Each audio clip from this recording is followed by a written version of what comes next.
I will remember Valentine's Day of that year for the rest of my life. I'm happy that OP decided to Google it right away. Be careful, they are coming, he whispered. He looked mysterious, yet attractive at the same time.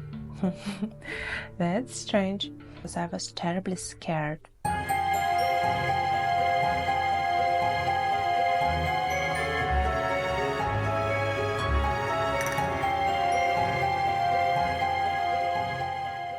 This Spilling Salt Podcast. Hello, Internet. This is Lana and the Spilling Salt Podcast. Today you will hear exciting, mystical, and simply strange stories from the subscribers about their Valentine's Day. So sit back, pour yourself your favorite drinks. I already have my favorite tea with me. It's delicious, by the way, and enjoy the stories. Let's go! So today I'm gonna read 3 stories from the subscribers, and let's start from the first one. Hello Lana and her listeners. Today I want to share with you an incredible story that happened on Valentine's Day a few years ago. This story happened to me and I still can't understand what really happened. I hope you choose my story for your Spilling Salt podcast. That day, a few days before Valentine's Day, I decided to spend the evening alone at home. But when night fell and I went to bed, I had a strange dream. I saw myself in horrifying scenes, darkness, dark figures, incomprehensible whispers. The dreams were so real that I woke up sweating and with a heart full of dread. These nightmares haunted me every night until Valentine's Day itself. I believe in prophetic dreams and all such mysticism, so it seemed to me that they were trying to tell me something, but I couldn't decipher the meaning. And then, on the very day of the holiday, the Valentine's Day, when I decided to talk about it with one of my friends, something strange happened. We were sitting in a cafe discussing my strange dreams when a stranger approached us. I live in New York City, where there are plenty of homeless, strange or crazy people, so I thought he wanted to ask for change for a drink or food, I don't know. He was pale, with a grim look, and said words that made my heart stop. "Be careful, they are coming," he whispered, and then disappeared as if he dissolves in the thin air. It happened so suddenly and quickly that I didn't even have time to come to my sense before he vanished. My friend and I decided to turn everything into a joke and nervously laughed about the situation. When we finished in the evening, I decided to walk home. The cafe was not far from my place, just a couple of blocks away. On my way home, I heard footsteps behind me. Suddenly, my heart froze with horror. I turned around to look at the approaching person, but there was no one there. I quickly called my friend and begged her to stay on the line because I was terribly scared. Since that day, I haven't seen those nightmares anymore, but the fear still sits in my heart. I don't know if those dreams were a warning about something or just a product of my imagination. I also never encountered that person again, thankfully, although I often pass by that cafe. But one thing I'm sure of, I will remember Valentine's Day of that year for the rest of my life.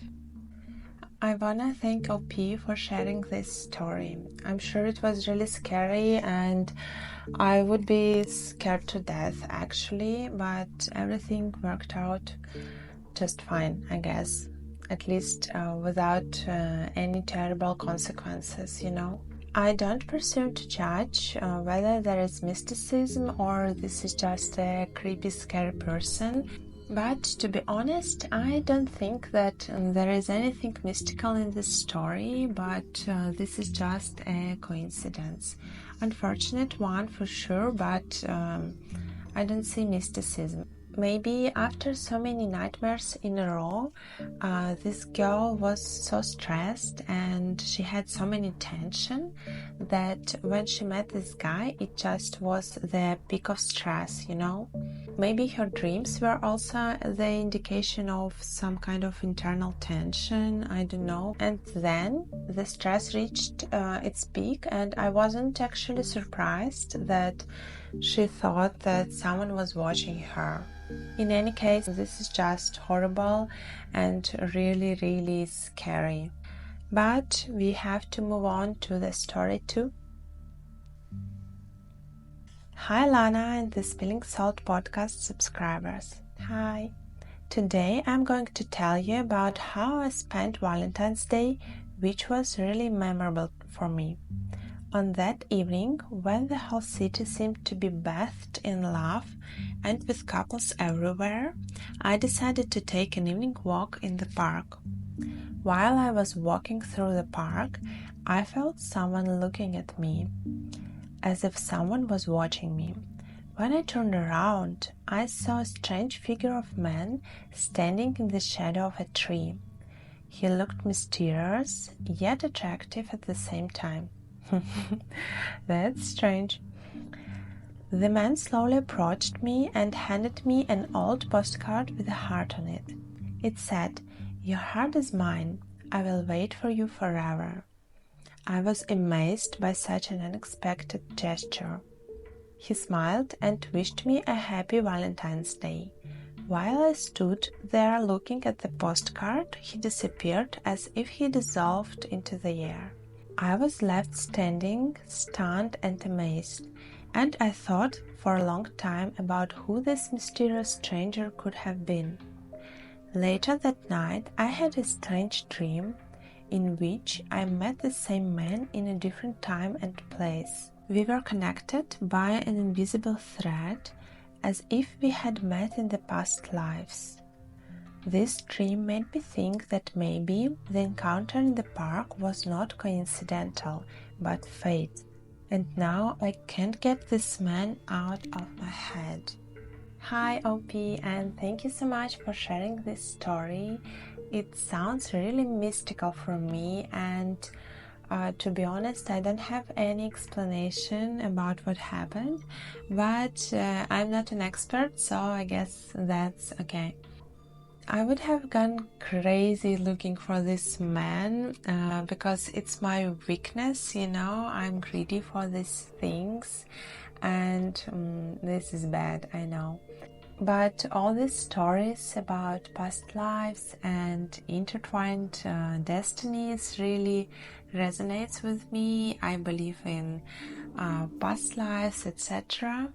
So I can understand your feelings quite well. And you said in your story that now you feel that you can't get this man out of your head.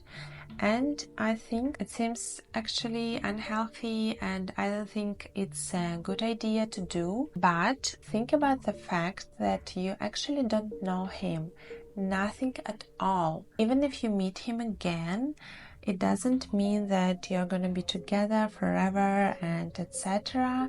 You might find him, I don't know, unattractive, disgusting, or find some other features, because people tend to idealize the other person, especially if they don't know each other and they don't know much about this person. What I would have done in your situation, I would definitely go to see a psychologist, maybe a few sessions or more, just to deal with the situation and your feelings and thoughts. It might really help.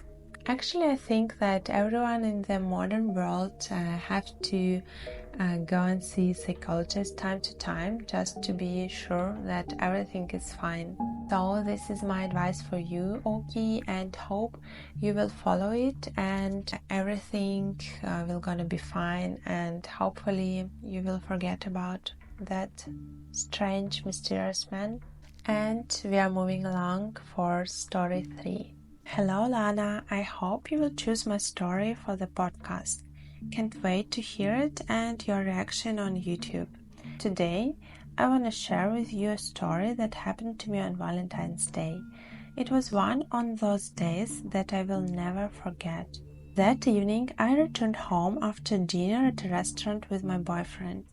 He was so caring and attentive, more than ever before. It was our first Valentine's Day together.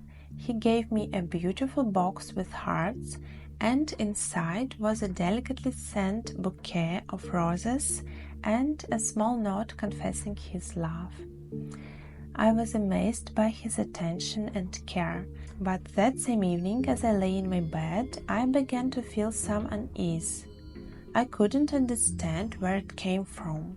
Over the next few weeks, I continued to wake up from strange dreams, in which it seemed like someone was watching me from the shadows. I started feeling inexplicable anxiety and unease, but couldn't understand what was happening. And then, one night, waking up in the middle of the night from another nightmare, I realized that I couldn't move. My body seemed paralyzed, and I felt trapped in my own body. In the corner of the room, I saw a dark figure that seemed completely unreal to me. With these thoughts, I continued to struggle until I finally managed to break free from this state. I woke up from the dream with a rapidly beating heart and in tears.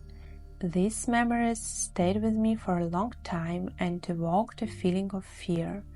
I couldn't understand whether it had actually happened or if it was just a dream. Later, after some research, I realized that everything that had happened was a dream, and it was a case of sleep paralysis. Everything I saw and felt was just part of my subconscious lucid dreaming. I hope that nothing like this will happen again, or I will be better able to control it. Oh my god, I heard so much about lucid dreaming and sleep paralysis from my friends and here on YouTube.